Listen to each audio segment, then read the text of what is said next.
Hello મિત્રો, આજે આપણે આવી રહ્યા છીએ નવા બ્લોગ સાથે. જય માતાજી, જય મા મોગલ. તો આજે અમારે ત્યાં 14 હતી સાંગવારી માની, ત્યાં અમે આવ્યા હતા. અત્યારે તમારે સાંગવારી માના દર્શન કરાવું.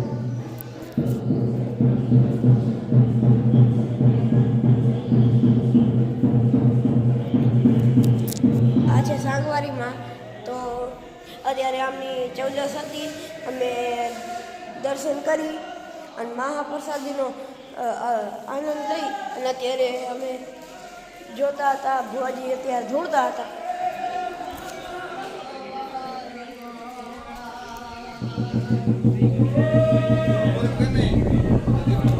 અહીંયા અત્યારે ભુવાજી ધોળતા હતા, તો અમે અહીંયા બેઠા હતા. તો આજના બ્લોગમાં આટલો જ. મળીએ.